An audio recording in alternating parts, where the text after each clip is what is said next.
El cerebro humano. El cerebro es uno de los órganos más complejos que tiene el ser humano, tanto por su estructura como por sus funciones. Por eso, muchos científicos han pasado casi toda su vida investigando y tratando de resolver preguntas como ¿qué es y cómo funciona? ¿Cuál es su importancia? El cerebro está dividido principalmente en cuatro áreas, que son el lóbulo parietal, el lóbulo frontal, el lóbulo temporal y el lóbulo occipital. El lóbulo parietal se encarga principalmente de los procesos de percepción para lograr una perspectiva completa del estímulo percatado. Este se subdivide en dos partes: el lado izquierdo, que se encarga del lenguaje comprensivo, de la lectoescritura y de poder realizar cálculos, y del lado derecho, que se encarga del proceso visoespacial, de la lectoescritura y de los cálculos.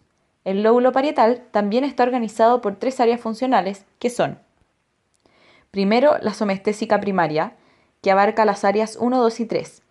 Esta se encarga de recibir la información de la sensibilidad, como el tacto, térmica, sentido de posición y el movimiento, y de proveer la capacidad de discriminar entre dos puntos y focalización del tacto.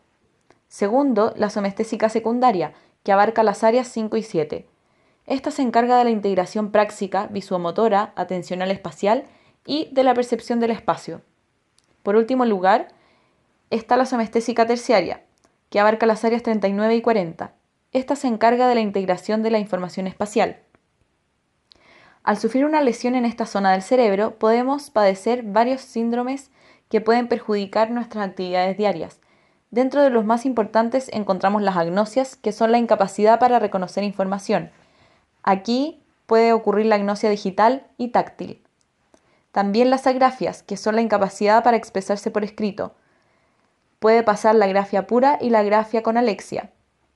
Luego, las apraxias, que son la incapacidad para llevar a cabo ciertos movimientos, entre las que podemos encontrar la ideomotriz, la ideacional, construccional y apraxia del vestir.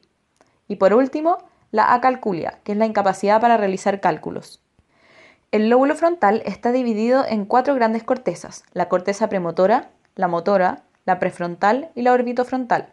Todas estas tienen sus propias funciones, pero están relacionadas entre sí. Las funciones generales del lóbulo frontal son: intervención de la memoria de trabajo, inhibición de la distractibilidad, perseveración y satisfacción inmediata, búsqueda activa del medio y exploración, codificación del contexto, toma de perspectiva, balance de decisión, experiencia en la toma de decisiones, comprensión de los otros y autoconciencia, y aprendizaje asociativo.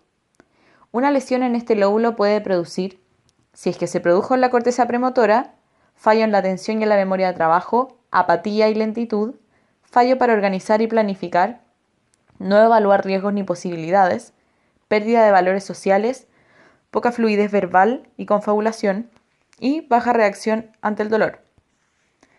Si la lesión fue en la corteza motora, lo más probable es que se tenga una apraxia en las extremidades.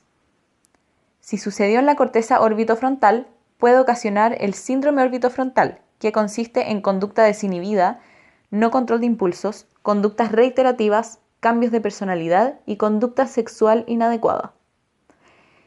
El lóbulo temporal está encargado del reconocimiento visual de objetos, de la clasificación de elementos visuales y auditivos, de llevar información a la memoria de largo plazo, del procesamiento emocional, de recordar datos del lugar donde estamos, de la percepción de palabras y música y de la percepción social del contexto. Dentro de este lóbulo existen dos grandes áreas de corteza primaria y de asociación. La primera son las estructuras subcorticales entre las que se encuentra la amígdala, la corteza límbica y la formación del hipocampo. Luego hay una subdivisión en la que se encuentran la simetría derecha, que se encarga de lo no verbal, y la simetría izquierda, que se encarga de lo verbal.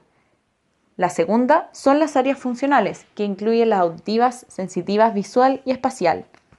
Si la persona sufre una lesión en el lado derecho, puede provocar la incapacidad de recordar dibujos, rostros y melodías.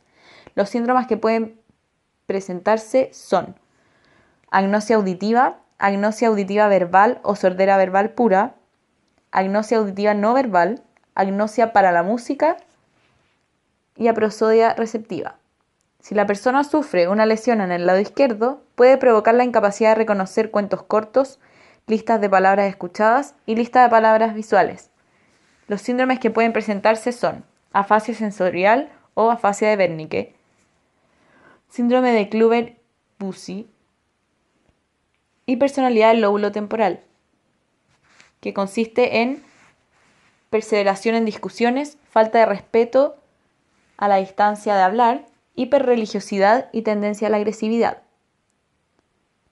Otros síntomas específicos de lesiones en este lóbulo son fallas en la organización y categorización, fallas en el uso de información contextual, trastornos de memoria y trastornos del afecto y la personalidad. El lóbulo occipital se encarga principalmente del procesamiento visual, la determinación de los colores de los objetos del campo visual, la evaluación de distancia, tamaño y profundidad y la transmisión de estímulos visuales a otras áreas del cerebro. El lóbulo occipital se divide en la vía visual y en la corteza del lóbulo occipital. La vía visual se encarga de llevar la información a la retina y al tálamo para llegar a la corteza visual. La complejidad de esta función es que la corteza occipital procesa una mitad del campo visual.